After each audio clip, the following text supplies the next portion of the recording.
तुम्हालाच जर वाटत असेल दबाव तंत्र आहे तर मग अजून मला काही तुमच्या प्रश्नातच माझं उत्तर आहे।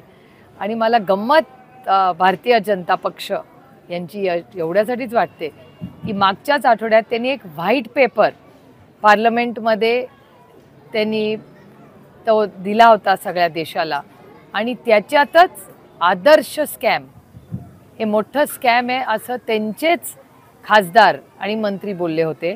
आणि त्याच्यात महाराष्ट्राचे काँग्रेसच्या मुख्यमंत्र्यांचा उल्लेख हा भारतीय जनता पक्षाने व्हाईट पेपरमध्ये आदर्श स्कॅम म्हणून केला।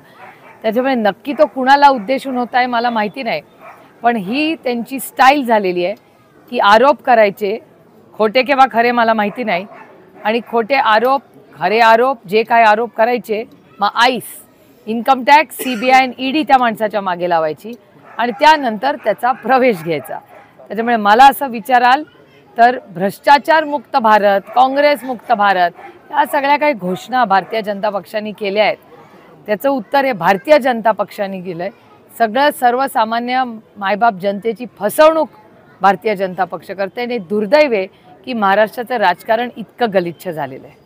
देवेंद्र फडणवीस म्हणाले आगे आगे देखो होता है क्या, आणखी काही लोक भाजपमध्ये जाण्याची शक्यता आहे का? आता मला आगे आगे देखो जर भाजपच्या मध्ये आणखीन लोक जात असतील तर त्यांचा वैयक्तिक प्रश्न आहे। मला फक्त काळजी वाटते, मला एक आता एक नोट आली आहे कोणाची तरी आणि त्या नंबरनी मला असं सांगितलं, मी वाचूनही दाखवू शकते की भारतीय जनता पक्षामध्ये ज्यांनी अनेक वर्ष जे सहकारी कार्यकर्ते नेते त्यांच्यासाठी 33% आरक्षणाची मागणी करतायत भारतीय जनता पक्ष। कारण का बाहेरून आलेल्या लोकांनाच संधी मिळते, ज्यांनी सतरंज्या उचलल्या, लाठ्या खाल्ल्या, पक्ष अडचणीत होता किंवा सत्तेत नव्हता तेव्हा ज्यांनी कष्ट केले त्यांना काय न्याय मिळत नाही आहे। आणि त्याच्यापैकी एकच श्री देवेंद्र फडणवीस जी आहेत, 105 आमदार असलेला नेता आज अर्धा उपमुख्यमंत्री झाला आहे, ते DCM 1 आहेत। त्याच्यामुळे भारतीय जनता पक्षाच्या कार्यकर्त्यांवर खरं तर अन्याय होतोय असं मला वाटतं।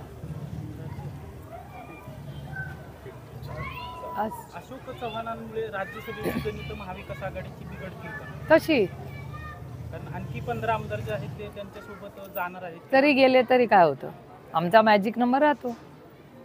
शहरामध्ये सध्या पाण्याची समस्या भेडसावत आहे, कचऱ्याची सुद्धा समस्या भेडसावत आहे। पुण्यामध्ये पाण्याची कमतरता होणार आहे हे मी गेले 2.5 महिने सांगते। तुमच्या सगळ्या चॅनल्सवर 2.5 महिने मी ट्विटरच्या माध्यमातून आणि सरकार दरबारी कॉर्पोरेशनमध्ये अनेक मीटिंग घेतलेल्या आहेत आणि प्रेसमध्ये प्रत्येक वेळा मी हे बोललेले। त्यामुळे पाणी, कचरा आणि क्राईम, पुण्यामध्ये क्राईम प्रचंड वाढलेला आहे। कोयता गँग असेल, खून असेल आणि महाराष्ट्रामध्ये पण क्राईम वाढला आहे। उल्हासनगरची घटना असेल, वकिलांच्यावर झालेला हल्ला असेल, नऱ्यामधले जे सातत्याने महिलांवर जे अन्याय होत आहेत ते असेल, नागपूरमध्ये आम्हाला असं वाटतं तुमच्याच चॅनलनी सांगितलं की 7 दिवसात 7 खून झालेत। त्याच्यामुळे महाराष्ट्रामध्ये पुणे, नागपूर आणि ठाणे या सगळ्या ठिकाणी क्राईम वाढलेला आहे असं TV चॅनल्स आणि बातम्या सांगतात आणि डेटाही सांगतोय। त्याच्यामुळे मला परत कोणीतरी एक WhatsApp पाठवला आहे की हे गोळीबार सरकार आहे आणि खरंच तशी वले आपकी बार गोळीबार सरकार असं सरकार महाराष्ट्रात चाललेलं आहे। भाजपचा काही प्रयत्न आहे का की बारामती लोकसभा मतदारसंघामध्ये पवार विरुद्ध पवार लढत व्हावी असं?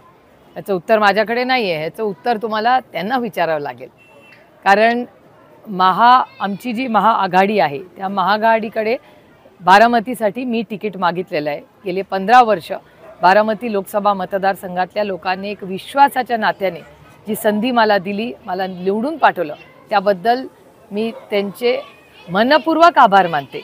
आणि त्यांच्याच आशीर्वादाने गेले 8 वर्ष डेटा तुम्ही पाहिला तर ज्या भारतीय जनता पक्षाचंच राज्य आहे आणि त्यातलेच एक मंत्री त्या कमिटीवर आहेत, त्यांनी डेटा वाईज माझा नंबर देशात 8 वर्ष सातत्याने पहिला येतोय। त्याबद्दल मी बारामती लोकसभा मतदारसंघातल्या समस्त मायबाप जनतेचे मनपूर्वक अतिशय प्रांजळपणे आभार मानते की माझा नंबर पहिला आला।